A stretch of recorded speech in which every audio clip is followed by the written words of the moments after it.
Hello, everyone, and welcome to Disasterpiece Publishing House. I'm Dev Solovey. And I am Joan Metz. And this is a show about the Wild West of weird internet literature. Dramatic readings included. Happy Halloween! Happy Halloween! Yep. And for our very special Halloween episode, we're going to be covering... You motherfucker. Sorry. You cocksucking motherfucker. What did I do? When we first did this show... You came to me and you said, we should do Jeff the Killer, and I said no. And what did you say? You said I reread Jeff the Killer. And it sucked. It was bad. It was not as good as I remembered it being. But... Yeah, we were struggling for a way to try and make this interesting. Like, we tried to find...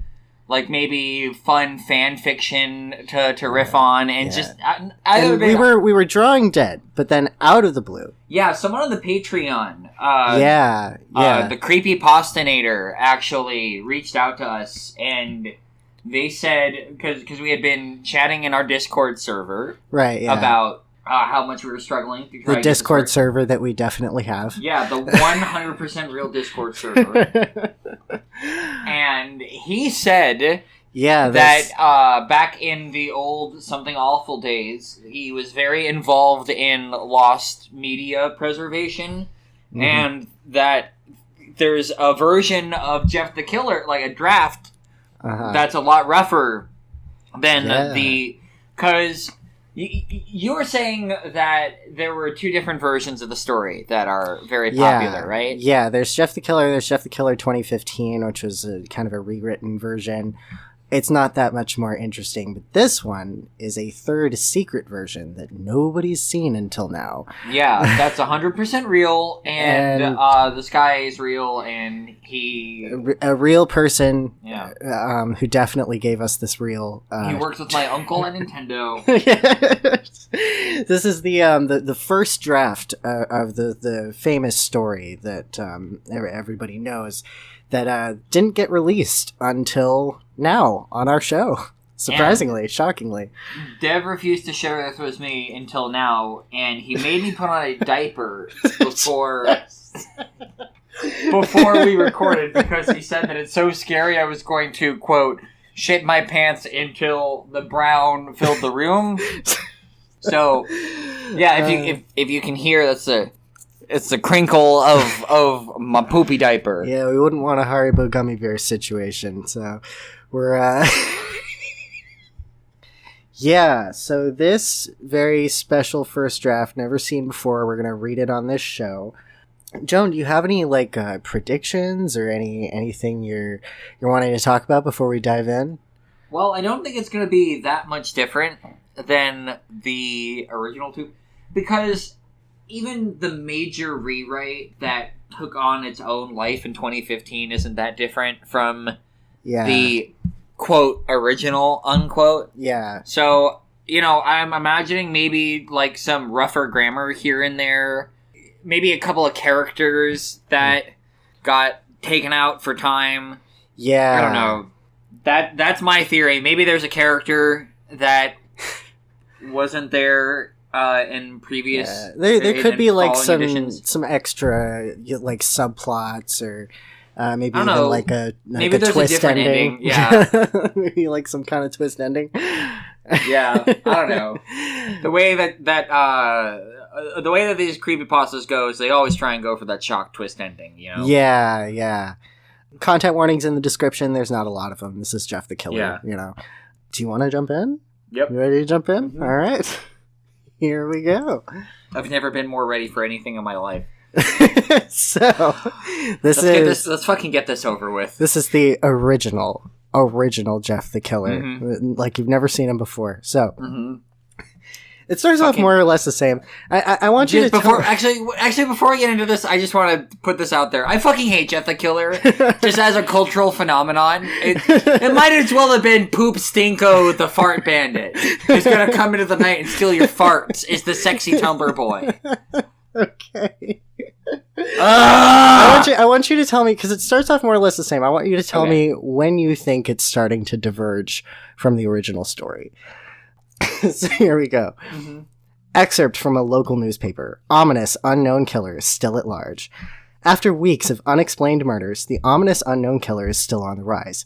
Using uncharacteristically vivid detail for a news article, a young boy bravely tells his story of surviving an encounter with the ghastly criminal. "I woke up at midnight," says the boy. "I saw that for some reason the window was open, even though I remember closing it.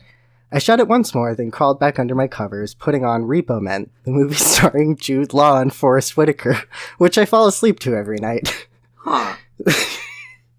That's an interesting one. Yeah. I didn't see that coming. All right. Well, yeah, some earlier copypastas were like really concerned about like being referential, just because it was maybe that's the diverging point is that it started to like edit out the like those kind of references and stuff. Yeah, although I will say Repo Men did come out in 2010, so that would date this a lot later than I thought it was. Huh. Interesting. All right, well, let's keep reading. That's when I had a strange feeling, like someone was watching me. I looked up and nearly jumped out of my skin. There, illuminated by a thin ray of moonlight, were a pair of dark, ominous eyes. They were bordered in black and just plain out terrified me. That's when I saw his mouth, a broad, horrendous smile that made every hair on my body stand up. The figure stood there for a long time watching me. Finally, in a way only a madman could speak, he uttered a phrase I will never forget. "Want to know how I got my scars?" Yeah, interesting. All right. I blinked. My parents had never taught me how to react when a killer was trying to make conversation with you, much less one who looked so grotesque. But there he was, staring down at me with inhuman eyes, face split into an uncanny grin. Unable to think of any better ideas, I replied timidly, sure. The man's smile grew impossibly wider, and he began his tale. So here we get into the real Jeff the Killer story, the very 100% real one. So it's they've got like a Princess Bride thing going on where it's like grandpa's pulling up and telling him a story. I think it's more like this killer has just started telling a story about himself, but tells it in the third person for no discernible reason. Okay, so let me see if I get this right. This is a story summarizing a newspaper article where a kid tells a story that another guy tells him. Yeah. No further questions. That's essentially how. And now we're talking about it, and then if someone listens to the show and it goes and talks to their friend about it, that's like 5 layers. Okay. Jeff and his family had just moved into a new neighborhood. His dad had gotten a promotion at work, and they thought it would be best to live in one of those bourgeois neighborhoods.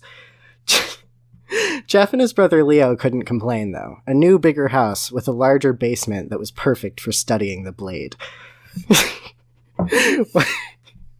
What's not to love? Sounds like a solid house. Yeah, no, it sounds cool as hell. As they were getting unpacked, one of their neighbors, Barbara, came by to introduce herself. She and Jeff's mom chatted for a while, and Barbara invited them to her son Billy's birthday party. Before Jeff or Leo could protest, their mother agreed. "Mom, why would you invite us to some kid's party?" Jeff whined after the woman left. "You know I don't associate with filthy casuals."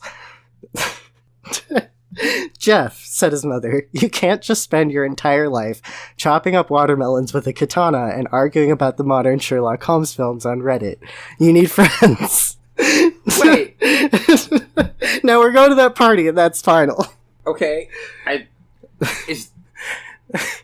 I'm sorry, is that a second Jude Law movie? Yeah. Yeah, Sherlock Holmes. Hold on, I gotta IMDb this real quick. Yeah, he's in... Oh, he was Watson. Yeah, he was Watson. Oh, okay. Yeah. I guess it's just been a while since I've... Both of them, huh? Yep, both of them. Okay. Alright. Yeah, good actor. I never remember anything that he's in, but anyway. Jeff started to say something about how that reference would date the story a lot later than he thought, but he was stopped by a sudden weird feeling. Not so much a pain, but a weird feeling. He dismissed it as some just random feeling, then finished unpacking and went to bed. The next day... It's weird, you said that earlier, didn't you? I know. I think this text is sort of just... I think it's messing with you. Yeah, maybe it's an info hazard. Or a cognito hazard, one of those. Or maybe I just have autism and I do a lot of scripting. Is there a difference? Probably not. Well, being any sort of neurodivergent and having to proofread anything is like inviting a cognito hazard into your brain. The next day, Jeff walked downstairs to get breakfast and sharpen his katana before school. As he drew his blade along the whetstone, he once again got that feeling. This time it was stronger, gnawing at his insides. As he and Leo walked out to the bus stop and waited for their school bus, Jeff tried to stuff the feeling down, distracting himself by watching Repo Man on his phone. Okay. Alright, well, you know. I think the creator of Jeff the Killer has a favorite movie, maybe. Or a favorite actor or something. Yeah, well, you know, the Sherlock Holmes things might be a coincidence, but definitely Repo Man. Repo Man. Not even... Okay, that's what gets me. Not even... the genetic opera, the fucking weird follow-up. Yeah, the bad follow-up that I only saw the last 10 minutes of in a hotel room. Which is it's not a good movie. See, it's like, that's what's confusing to me. I don't know. Okay, whatever. I'm tired of thinking about it. Move on. I mean, this could be Chekhov's Repo Man. I don't know. We could see it later. All of a sudden, some kid on a skateboard jumped over them, only inches above their laps. The kid landed. Whoa, radical. Yeah. The kid landed and turned back to them. She kicked her skateboard up and caught it with her hands. Well, well, well, she said, pushing up her shutter shades and taking a sip of her blue icy. Looks like we got some new meat. Suddenly, two other kids appeared. One was skinny and the other was pudgy. Since you're new here, I'd like to introduce ourselves. Over there is Drake. Jeff and Leo looked over to the skinny kid. He had a stupid face you would expect a washed-up child star to have. And that's Josh. They looked over at the pudgy kid, who actually looked pretty healthy for a child star and wasn't that pudgy now that they thought about it. You can't do that. I didn't do anything. Listen, this is the real first draft. If you got issues with it, like, take it up with the guy who wrote it. This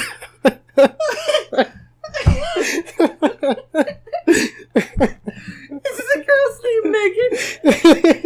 And I said the first kid am Miranda. But most people call me Randy.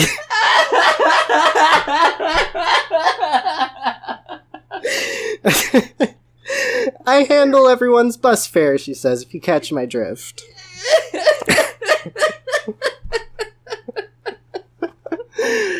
Randy. Leo stood up, ready to punch her lights out, when one of her goons pulled a knife on him. I guess we'll have to do this the hard way. Randy walked up to Leo and took his wallet out of his pocket. Jeff got that feeling again. Now it was truly strong. A burning sensation that compelled him into a violent rage, despite Leo's protests. Listen here, you little punk, Jeff said, thrusting a finger in Randy's face. Give back my bro's wallet or else. Randy put the wallet in her pocket and pulled out her own knife. Or what? Just as she finished the sentence, Jeff popped her in the nose. He then grabbed the hand holding the knife and broke it at the wrist, sending the knife clattering across the pavement. He tossed Randy, still clutching her face, to the ground, then leapt after her goons, who were pulling out their own weapons. Jeff didn't waste any time. He knocked the knife out of Drake's hand and stabbed him in the shoulder, then punched Josh in the gut so hard he fell and puked all over Drake. Leo watched silently, eyes wide. Jeff, did you just beat the shit out of the cast of Drake and Josh? But they saw the bus coming, and they knew they'd be blamed for the whole thing, so they fled.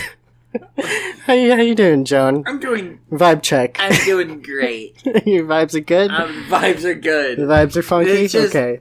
That's my theory. My theory holds up then. Is that the thing that they cut down the most? Pop culture references. I think a wise move in the long run. Yeah, probably. By removing them, Jeff the Killer is timeless. In a way, yeah. Yeah. So, Jeff and Leo didn't dare tell anyone what happened, because snitches get stitches. Leo just thought of it as his brother beating up a few kids, but Jeff knew it was more. It was something scary. a powerful primal urge to just hurt someone, and it was delightful. The strange feeling from earlier went away, and he went through the rest of his day riding the bliss. When he got home, his parents asked him how his day was, and he said, in a somewhat ominous voice, "It was a wonderful day." Next morning, he walked downstairs to find 2 police officers at the door, his mother glaring back at him.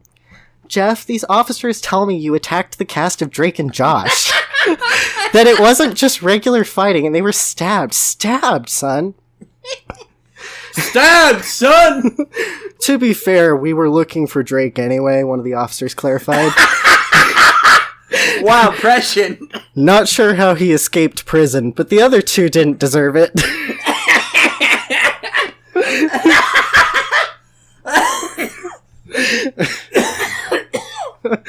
I'll give you a minute. Wow, it makes you think that the rumors about Drake Bell, people knew about him for longer. Yeah, they might have. Yeah. Longer than we give him credit for. Yep. "Mom, they were the ones who pulled the knives on me and Leo," Jeff tried to explain. "Son," said one of the cops, "we already know that, but if we want to move this plot along, we have to pretend it's all your fault instead of bothering to actually gather evidence. Now call down your brother so we can wrongfully arrest him and give you a motive for any crimes you might commit later on." Huh. That was a little self-aware for a cop.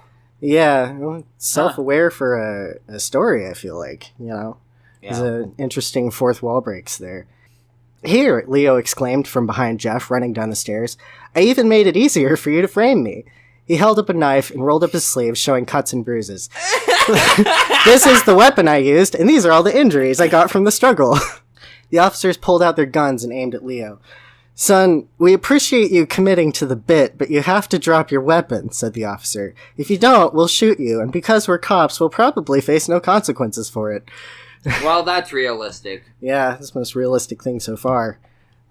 Leo dropped the knife and let the cops take him away to juvie. "No, Leo, tell them it was me," Jeff pleaded as the cops shoved Leo into their patrol car. "Tell them I was the one who beat up those kids." "Jeff, please, you don't have to lie," said Jeff's mom. God, give me the credit already. No, putting her hands on his shoulders. "We know it's Leo, and we're going to continue to gaslight you about it until you shut up." Jeff watched helplessly as the cop car sped off with his brother, sirens blaring for no discernible reason. A few minutes later, Jeff's dad pulled into the driveway. He saw Jeff's face and instantly knew something was wrong. Son, what is it?" Jeff couldn't answer. His vocal cords were strained from crying. Instead, Jeff's mother walked his father inside to break the bad news to him as Jeff wept in the driveway. After an hour or so, he walked back into the house and down to the basement, unable to look at his parents. After a few hours of chopping Dr. Pepper cans in half with his katana, he decided to try and move on. He put on Repo Man, then crawled into bed, hoping he could sleep off his guilt. Interesting. Huh. I think this writer that's the third fucking Repo Man reference. Yeah, man. I think it's safe to call it. I feel like we've made... Okay, this guy is clearly referencing Repo Man. So, do you think that, that's why he's Jeff the Killing People? Is because he's a Repo Man? Yeah, that's my theory now. Yeah, I mean, you know, if we're going to talk about, authorial influences, it's clear that whoever wrote this really loves Repo Men. So I feel like... There's no way that he just, arbitrarily decided something and is just committing to the bit, right? Yeah, that would be fucking stupid, right? Yeah. I feel like this is more like Chekhov's film reference. We're going to see some this has to tie together somehow. If it's mentioned more than once, it has to tie together, right? Either way, it seems like a bad idea. Yeah. And whoever commits to executing it should be executed. Yeah. I have a feeling that the person responsible has already paid for their crimes. Saturday... A million years jail. Saturday came around, and Jeff realized with disgust that he would have to go to the neighbor kid's birthday party later in the day. His mom was excited about it for some inexplicable reason, and every time Jeff told her he didn't want to pretend everything was fine after Leo took the fall for him, his mom started gaslighting him again, to the point where he just gave up. He got dressed. Hey, I've been there too. Yeah. We all have. Yep. He got dressed and walked down the stairs. Jesus Christ, Jeff, his mom said when she saw him. What are you wearing? My party clothes, he deadpanned. The fuck else would I wear to a party? I'm not letting you greet our neighbors wearing a banana suit and elf shoes, his mother replied. Now go to your room and find some fancy clothes to wear. You people don't know how to party, Jeff grumbled as he marched back up the stairs.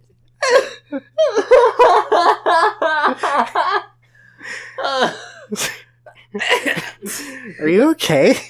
I just know what the thumbnail for this video is going to be, and I hate it already.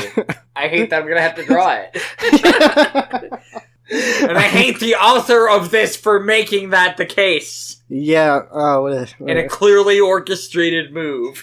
Yeah. Knowing I would fall for the bait. Anyway, continue. Yeah. He rooted around in his closet, eventually finding a pair of black dress pants he had for special occasions. He was still feeling petty, however, so he paired them with a white hoodie, specifically because he knew it would stain easily and his mom would get pissed about it. You're wearing that? His parents said as he reemerged. His mother looked at her watch, then groaned. Ugh, no time to change. Let's just go. She herded Jeff and his father out the door, and they crossed the street over to Barbara and Billy's house. When they arrived, Jeff saw that Barbara, just like his parents, was way overdressed. So this must be what my dad meant when he said bourgeois neighborhood, Jeff thought. The kids are out in the yard, Barbara said. Jeff, how about you go and meet some of them? Sensing a transition into the third act of this story, Jeff walked outside to a yard full of kids. I'm a sucker for fourth wall breaks. I love them so much. They were running around in cowboy costumes. It makes you really feel scared and vulnerable, like Jeff the Killer could come out at you. Yeah. Because he knows you're there, and he's breaking the fourth... It's really scary. Oh yeah, so spooky. I'm so scared. Dev, why are we reading this? It's so scary. The lights are turned off, and we ran out of hot cocoa, and I don't feel safe anymore. That's why I told you to get that diaper, remember? Oh. Right. Yeah. They were running around in cowboy costumes and shooting at each other with plastic guns.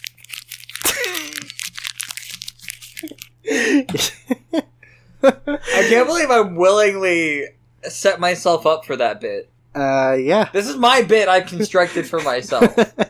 Yeah, you built a coffin for yourself. I came to the mic late with that crinkle noise. I could have let you just go. Suddenly, a kid came up to him and handed him a toy gun and hat. Hey, want to play? He said.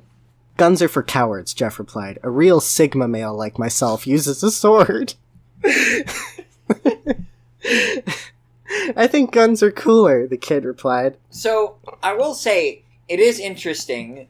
This version of Jeff is explicitly more of an incel. Yeah. Do you think that he would have caught on as a Tumblr sexy man if he still had that angle in the modern iteration? Bold of you to assume Jeff the Killer is not already a Tumblr sexy man. No, I know he is. I'm saying that if he was an incel in the popular version, if he would still be a Tumblr sexy man.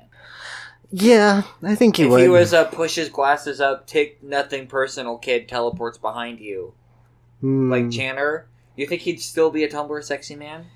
Yeah, I think the image is what people are horny for. See, here's the thing. I think that would make it more niche. Like, you'd have the weird freaks who'd be really into it, but there'd only be a handful of them. Yeah. But they'd be weirder than the ones that are already out there now.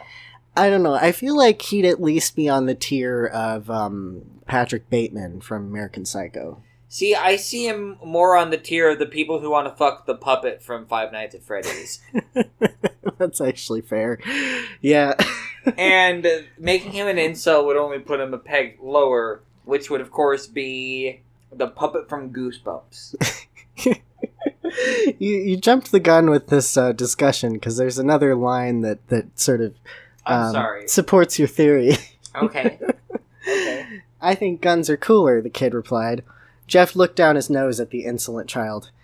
That just makes you a beta cuck. Whoa! That's what I was referring to. Wow, yeah.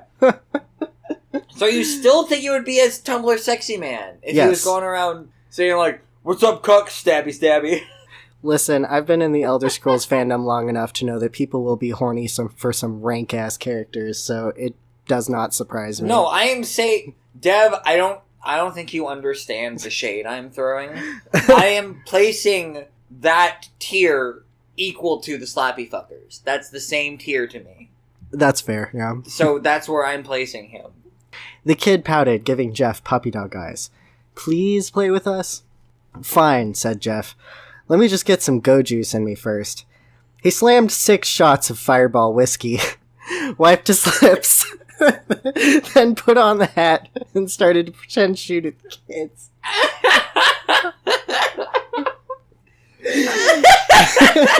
Can you repeat that one more time?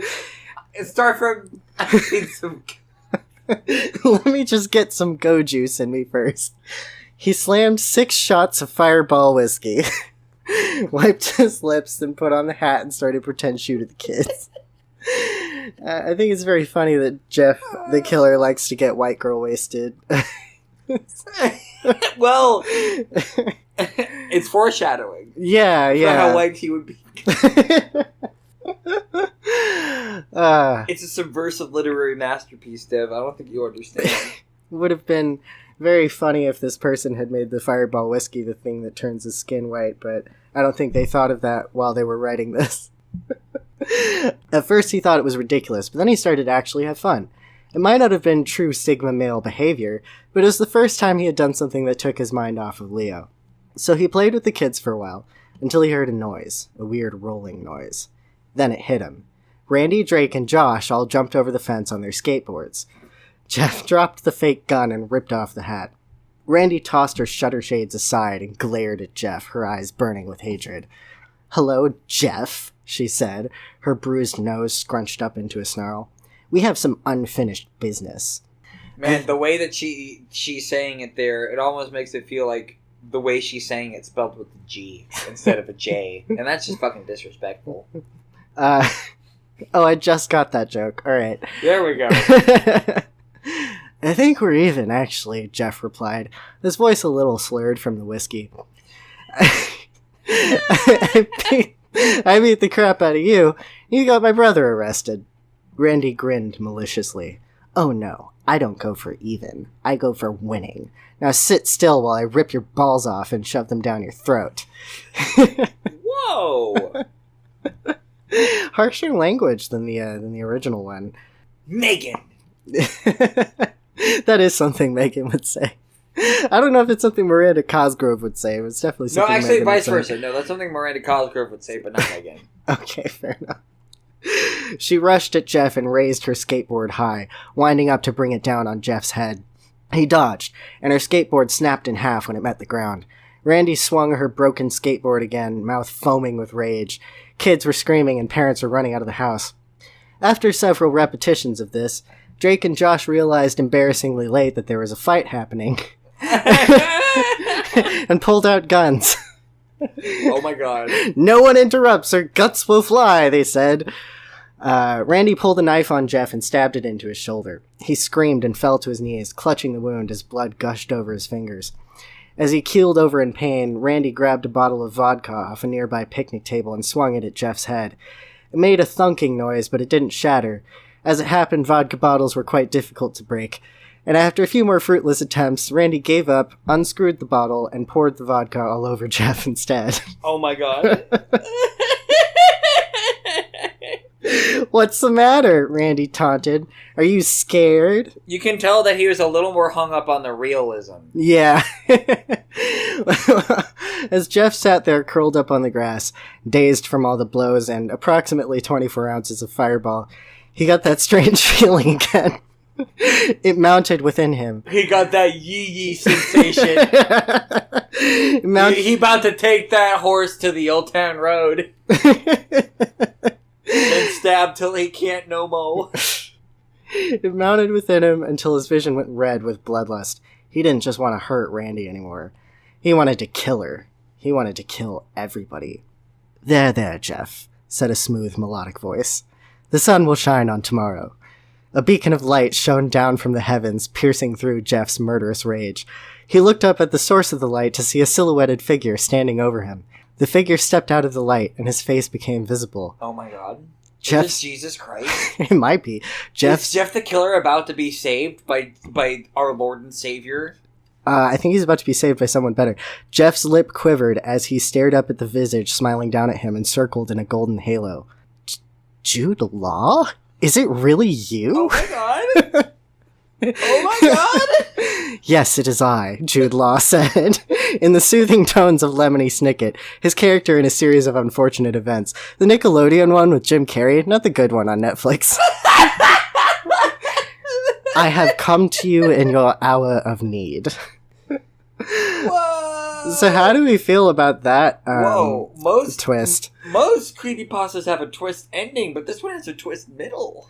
Yeah, the whole third act is a whole twist, apparently. Whoa. Fascinating. So if that's not where he becomes the Jeff the Killer... Then where does he become the Jeff the Killer? I don't know. When does he start the killing people? Yeah, when does he... We had the exact same thought at the same time. I was about to say that.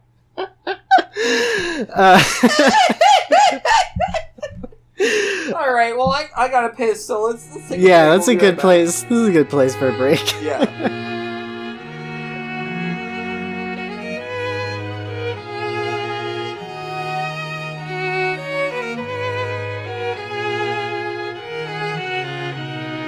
Alright, we are all refilled on our go juice. And ready to read the second half.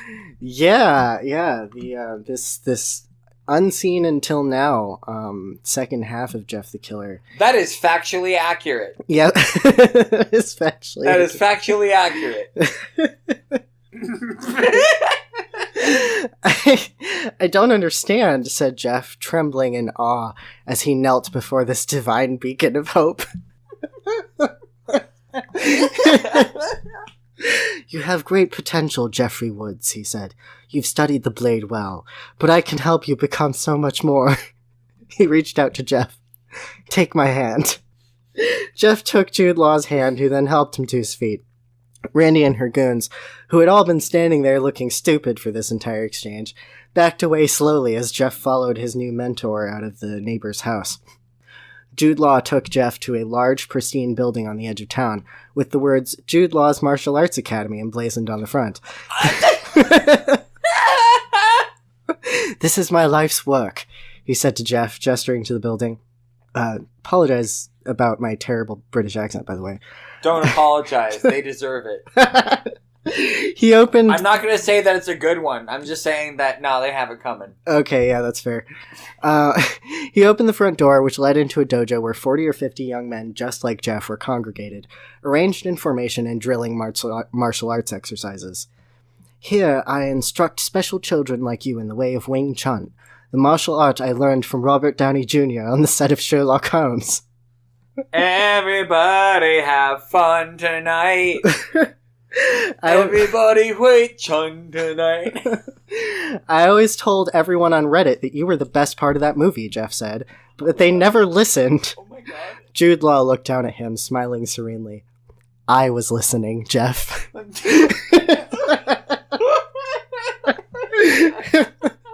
He then gestured towards the stairwell. Upstairs are your dormitory and the cafeteria if you need to eat. I imagine you could use a bit of eggs and toast after drinking all that fireball. Oh, an hangover meal. Yeah. Jeff looked up at Jude Law, eyes sparkling with wonder.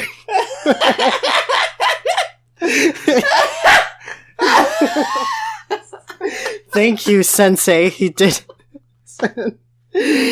as Jude Law recommended, eating, cleaning up, and settling into his dorm. At night, when he put on Repo Man and crawled under the covers, he felt more calm than he had been in the past few days. But as his eyes began to close, that same weird feeling came back to him. It was faint, but it was there, clawing at his subconscious. gonna give you a minute. No, keep going. Okay. I'm on the edge of my fucking seat. Okay. This is captivating. Yeah. I wish this had been the draft that got famous. Yeah, I am being painted a word picture. So, Jeff's skills improved quickly. Jude Law even told Jeff many times that he was his greatest student, and could even be his right-hand man one day. After many long nights of training, Jeff no longer needed a sword to cut Dr. Pepper cans. He could chop them in two with his bare hands. Oh my god. At night, sometimes he would lay awake wondering what happened to Leo, or maybe getting that weird feeling again, but it always went away during the day as Jude Law helped him hone his combat skills. He's training a future unstoppable... Well... in this version explains how he's so good at killing stuff a hell of a lot better. Yeah, I will say that. The original version is just like, what? So some burn victim with a KitchenAid is fucking the thing that's gonna end you? You kind of deserve that. I'm not scared by that. Whereas this is a guy who has been studying the blade since childhood. This guy... I mean, to his credit. Yeah. I mean, this fucking... The Canon Jeff the Killer, let's be honest, dies of a skin infection 3 victims in. Yeah. On the eve of the solstice, after a long day of training, Jude Law called Jeff to meet him in his private study. The room was covered wall-to-wall in bookshelves full of scientific manuals, atlases, obscure texts, and DVDs of Jude Law's entire filmography. All of the furniture was vintage, ornately carved mahogany. Jude Law sat behind his desk, tracing an antique brass protractor along a faded map. Excuse me? So now he's got, like, this fucking villain den? I guess so. It's starting to get a little sussy. Yeah. Jeff approached. You asked to see me, Sensei? Yes, Jeff. He put down the protractor and looked up at Jeff, taking his spectacles off and stowing them in the inside pocket of his tweed tailcoat. It's time I let you in on my larger plan. He stood up and turned to face the back wall, scanning his shelf. You recall the film Repo Men, yes? Oh, so it's paying off. Oh my god. Chekhov's Repo Men. How could I forget, Jeff said. God. It's my favorite movie. The critics were unfair, and it should have made far more at the box office than it did. Wow, this author is dying on this hill. Yeah, I mean, you know, if that's the hill you want to die on, fine, there's worse ones. At least you're dead. I agree, said Jude Law, but I think even the directors of that movie could never have known its true potential.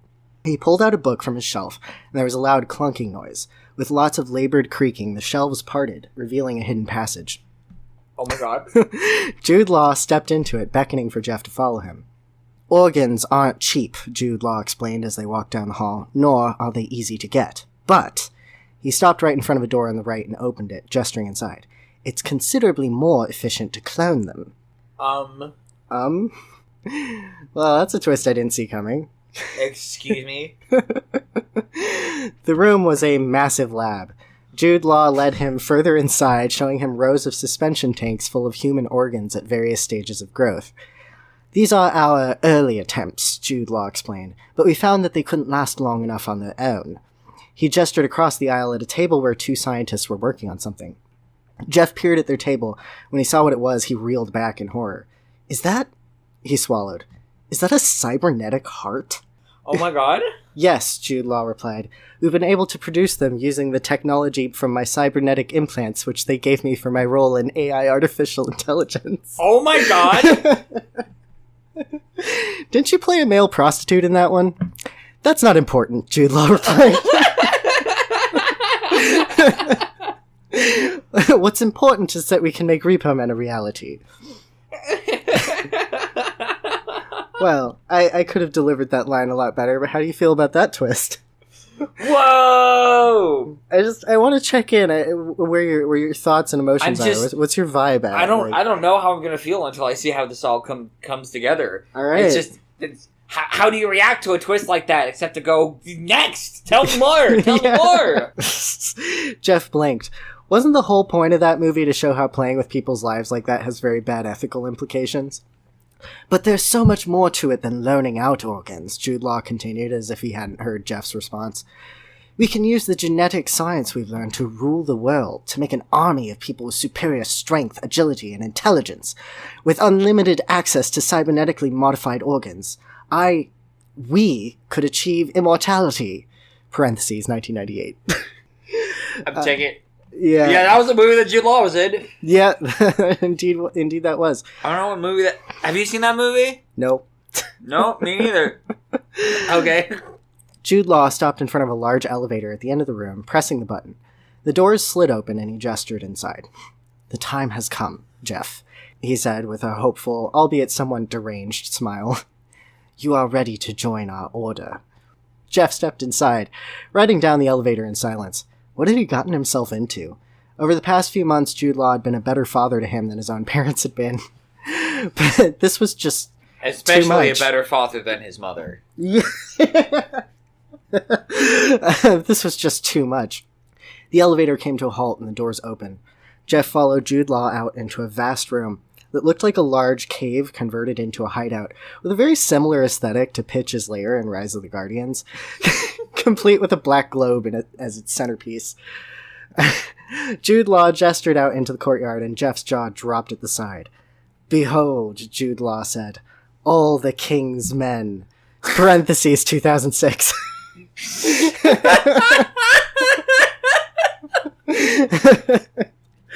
The courtyard was filled with hundreds of young men, each wearing black geese, staring up at him with cold, ruthless eyes. He turned back to look at Jude Law, who was grinning triumphantly. "Join me, Jeff," Jude Law said, putting a hand on his shoulder, "and together we can rule the world." Jeff stared out at the army of super soldier teens for a long time, his thoughts racing. At last, he stepped away from Jude Law, brushing his hand off his shoulder. "No," Jeff said, with a defiant glare. "This is wrong. I will have no part in it." Whoa. Whoa, he's Jeff the standing up for himself. I love using Jeff the blank as a verb. He's Jeff the standing up to evil, I guess. Yeah. Jude Law's grin morphed into a snarl. "If you refuse to join me," Jude Law growled, "then I have no choice but to strike you down." With lightning speed, Jude Law grabbed Jeff by the collar and yanked him forward.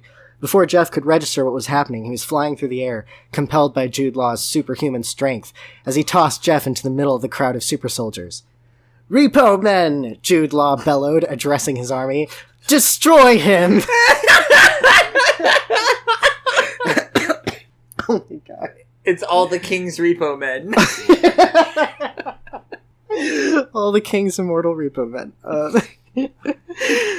Jeff. Hey, move over, Super Hulock. We have a new ultimate crossover in town of movies that I haven't seen. Jeff the Immortal King's Repo Men. Jeff whipped out his katana, standing at the ready. Hordes of other psychopathic teenagers rushed at him with murderous intent. But Jeff had spent his entire life studying the blade, and they were all outmatched. He hacked and slashed his way through the crowd, blood spattering across the ground and severed limbs flailing through the air. Whoa! That weird feeling which he had pushed down and ignored for so long broke free, imbuing Jeff with killer instincts that outmatched every one of his assailants. Whoa! Within minutes, all the hundreds of super killers were now dead, reduced to mangled piles of corpses. Whoa! That was kind of epic. Whoa! Holy shit! Yeah, that was poggers, dude. Yeah. If Jeff the Killer was a Mortal Kombat character, that would be his finisher. Yeah. See, I was picturing kind of like the fight scene from Kill Bill. You know yeah. Yeah, that's a real good one. Jeff turned back to face Jude Law, who was sitting on a marble throne that Jeff had somehow missed before. The steps and his shoes were slippery with blood, but he marched up anyway, ready to face his mentor in combat. "There is one thing I never got to show you, Jeff," Jude Law boomed. "The true power of our technology to transform a man into a killing machine." An eerie grin split his face. Uh-oh. "I know you still wonder about what happened to your brother." Jeff froze. He stared up at Jude Law, a dreadful mix of rage and terror coiling within him. The realization hit like a knife in his chest. "What have you done to Leo?" Jeff demanded. Ironic. That something hit his heart like a knife. Yeah. Yeah. "See for yourself," Jude Law said. He pressed a button on the armrest of his throne, and a large cage descended from the ceiling. It landed on the ground, then, with the hiss of hydraulics, several layers of locks began to open. The doors slid open, revealing the massive silhouette of a creature. No, not a creature. It was Leo. Whoa! Whoa! He's been gramorphified. Shit's really popping off. Half of his body was now coated in cybernetics, blinking lights and wires visible between sleek metallic panels. What remained of his skin was raw, covered in stretch marks from rapid, intense muscle gain. His face, once so full of life, was now scrunched into perpetual visage of rage. The Leo cyborg lurched out of its cage, groaning and dragging a massive buster sword behind it. Whoa! Which made sparks as it scraped across the stone floor. Whoa! Holy shit! Yeah. It's kind of intimidating, honestly. I wouldn't want to fuck with that. No, me neither. Leo, it's me, Jeff pleaded, holding back tears. It's me, your brother. The Leo cyborg snarled, flecks of spit flying out of its foaming mouth. It swung its sword at Jeff, the massive blade sweeping out in a semicircle and taking a gust of wind with it. Jeff leapt back, narrowly dodging a strike that would have snapped his spine.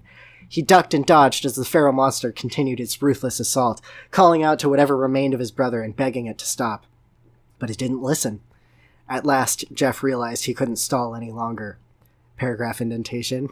He would have to kill his own brother. Whoa! That dramatic timing. Jeff vaulted off Leo's cage, doing a spinning backflip in the air, driving his sword downward toward the Leo cyborg's head. It tried to dodge, but it wasn't swift enough, and Jeff's sword buried itself in the beast's shoulder. He pulled the blade out to wind up for another strike, sending a spray of blood through the air. But before he could begin his next attack, he heard a squelching noise. He looked at the beast and realized its wound was healing itself. Whoa! Holy shit! Tendons rebinding and pulling the flesh back together again. Whoa. That's very visceral. That's fucking sick. Yeah, it's kind of cool, actually. It's got a Wolverine healing factor. Yeah, maybe more like Deadpool. Well, yeah, that's where Deadpool's factor comes. Yeah, except Deadpool is ugly. Yeah, I'll get that. The Leo cyborg spun around and stared. Whereas Wolverine, quite fuckable. A mountable little manlet. An MLM, if you will. We have to move on. You look like you're uncomfortable talking about how fuckable Wolverine is. I am. Leo cyborg spun around and stared Jeff down, an evil, inhuman fire behind its eyes. Air began to swirl around it, and then it launched itself upwards. It lodged its buster sword into the ground, then balanced on the hilt in a ninja pose. Whoa. Jude Law laughed wickedly from behind Jeff, shifting in his seat and interlacing his fingers. Wait until you see the true power of my creations, Jude Law said in an ominous timbre to his voice. The Leo cyborg brought its hands together in front of it and began to make motions with them. Oh my god. When it finished, it aimed its hands at Jeff, then bellowed, Katon! Fire Bleach no Jutsu! What the fuck?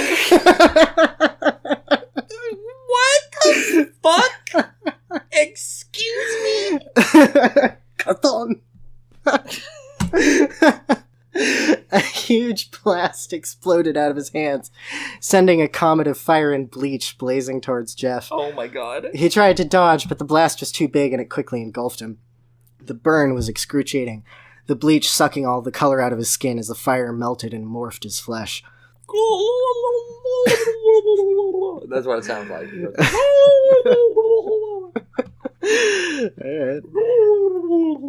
In the middle of this agonizing pain, staring up at the hideous, genetically altered cyborg beast that was once his brother, now bombarding him with a hail of flames and OxyClean, something within him broke.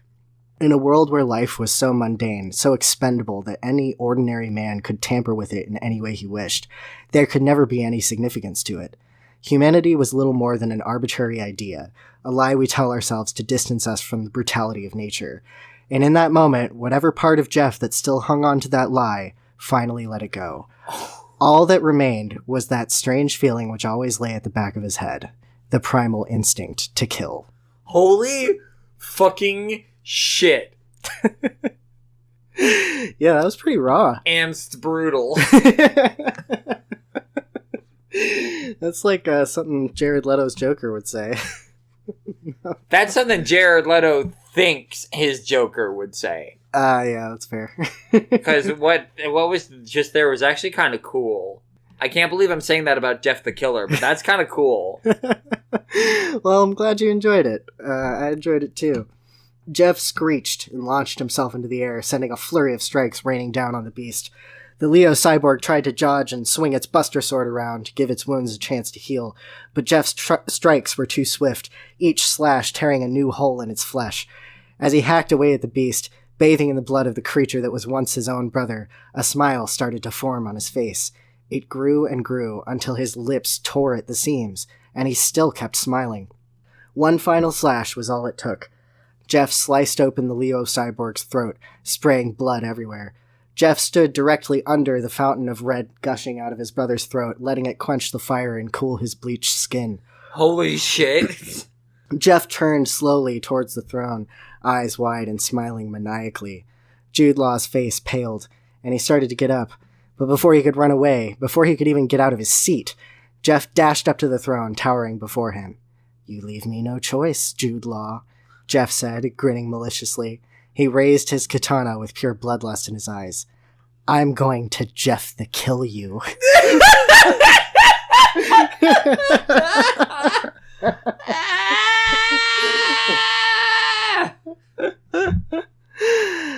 And that's how I got my scars, Jeff the Killer finished. Oh my god. I stared at the pale-faced man for a long time, shifting uncomfortably beneath my covers. "Did you break into my house just to tell me your life story, Mr. Killer?" I finally asked. "No, I broke in to kill you," Jeff the Killer replied. "But something about you reminded me of..." He paused. It doesn't matter." He tousled my hair. "Take care, kid." I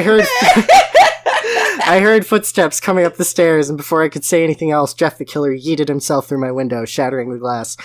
My father came in, and we both stared out the window, watching the pale-faced killer vanish into the distance. Oh my god. I can tell you one thing. I will never forget that face. Those cold, beady eyes, and those weirdly plump, glossy lips curled into an eerie grin.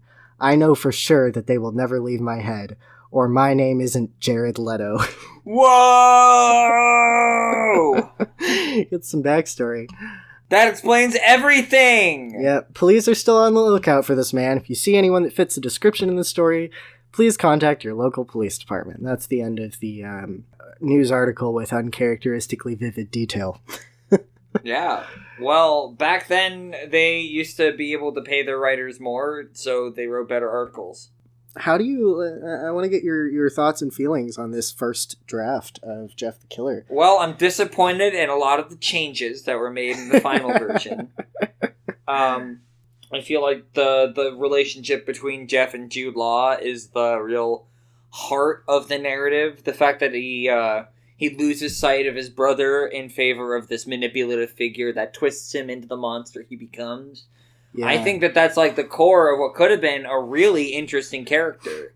Yeah. But nah, it's dumbed down for millennials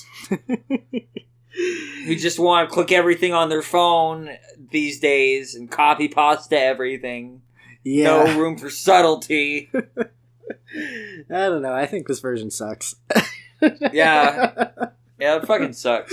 Anyway, happy Halloween, everybody. Go put some razor blades and some candy. We'll see you next time. Happy Halloween. Just go down some 6 shots of Fireball whiskey. Go drink your Go juice and go Jeff to kill some people. As always, we'd like to thank Aria for the use of our theme music. You can find a link to her card down below with links to her socials, her music, that sort of thing. Please check it out.